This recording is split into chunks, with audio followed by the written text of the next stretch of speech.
વડોદરા શહેરના સત્તાધીશો અને અધિકારીઓ જ્યાં ને ત્યાં બ્રિજ બનાવવાના આયોજન કરી દીધા। વડોદરા શહેરના સમા ખાતે એક બ્રિજ બનાવવાનું આયોજન કર્યું। આ આયોજન બાદ વચ્ચે એવો નવો તુક્કો ઉડાવ્યો કે હવે ઉર્મી બ્રિજને જોઈન્ટ કરીએ, એટલે 56 કરોડનો બ્રિજ 120 કરોડમાં બનાવવાની ચર્ચા કરી। એનો સખ્તમાં સખ્ત વિરોધ કરવામાં આવ્યો। ત્યારે હવે નવો તુક્કો લાયા છે કે સમાનો જે બ્રિજ છે એ કેનાલ જે છે સમા કેનાલ એને ઉચકીને પેલી બાજુ આપણે નાખી દઈએ, એટલે એ પાછો 56 કરોડનો બ્રિજ 100 કરોડનો કરવાનો પ્લાનિંગ કરે છે। અહીંયા મુદ્દાની બાબત એ છે કે બ્રિજ બનાવવા કરતાં આપણે જ્યાં ઊભા છે પાછળ જે કેનાલ છે એને પહોળી કરી દેવામાં આવે તો ટ્રાફિક સમસ્યા જે સર્જાય છે એ ના સર્જાય। સત્તાધીશોને અધિકારીઓ પૈસા પાછળ નાણાં પાછળ આંધળી દોટ લગાવીને જનતાના વેરાના રૂપિયા કઈ રીતે લૂંટવા એને પ્લાનિંગ કરી રહ્યા છે। હવે આજે નવો તુક્કો લાવ્યા છે એનો પણ અમે વિરોધ કરીએ છીએ, કારણ કે જનતાના રૂપિયા છે એને બચાવવાનો અમારો અને તમારો સહિયારો પ્રવાસ છે।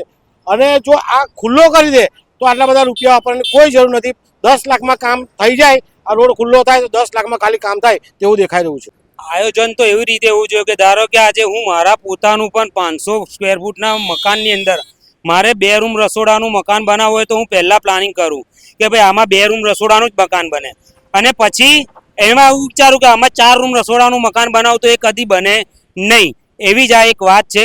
આજે જ્યારે સમા બ્રિજ મંજૂર થયો ત્યારે 54 કરોડ રૂપિયામાં મંજૂર કરવામાં આવ્યો। હવે એને સમા બ્રિજને કનેક્ટ કરવા માટે, ઉર્મી બ્રિજને કનેક્ટ કરવા માટે થઈને ટોટલ અંદાજિત ખર્ચો કે 100 કરોડ થશે।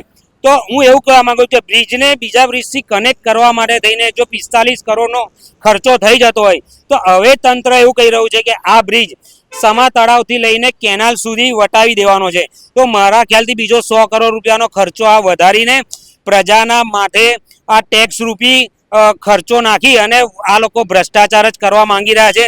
અને જો કેનાલને વટાવવા માંગતા હોય બ્રિજને, તો સૌપ્રથમ મારું કહેવું એવું છે કે આ વેમાલીમાં જવાનો જે રસ્તો છે એ વેમાલીમાં જવા માટેનો રસ્તાના સર્વિસ રોડનું એ લોકો શું કરશે? અહીંયા ગાડી જ્યારે પીક અવર્સ ટાઈમ હોય છે, નોકરી ટાઈમ હોય છે, ત્યારે જે દુમાર બાજુથી લોકો આવે છે અને અહીં સમા બાજુ ટર્ન લેવો હોય છે ત્યારે પણ લોકોને ઘણી તકલીફ પડતી હોય છે। તો આ તંત્ર ખરેખર પહેલાં પ્લાનિંગ કરવું જોઈએ અને ત્યારબાદ આગળ કામગીરી કરવી જોઈએ। હવે અહીંયા પાઇલિંગનું કામ ચાલુ છે તો શું પાઇલિંગો તોડીને નવેસરથી પાઇલિંગો બનાવશે? શું કરવા માંગે છે તંત્ર એ જ નહીં ખબર પડતી। તંત્રના અધિકારીઓ અભણ હોય એવું લાગે છે અને સત્તાધારી પાર્ટીના નેતાઓ પણ અભણ હોય એવું લાગી રહ્યું છે। મુખ્યમંત્રી આવીને કહેતા હોય કે અમદાવાદથી સુરત જતા વડોદરા પાછળ રહી ગયું, એનું આ જીવતું જાગતું દાખલો દેખાઈ જ રહ્યો છે। નવા બ્રિજના આ વિવાદને લઈને સ્થાયી સમિતિ ચેરમેને શું કહ્યું સાંભળો। સ્થાયી સમિતિમાં દરેક સભ્યો લાંબા ગાળાના સૂચનો કરતા હોય, વડોદરા શહેરને લાંબા ગાળામાં ફાયદો થાય એ પ્રમાણેના સૂચનો થતા હોય છે।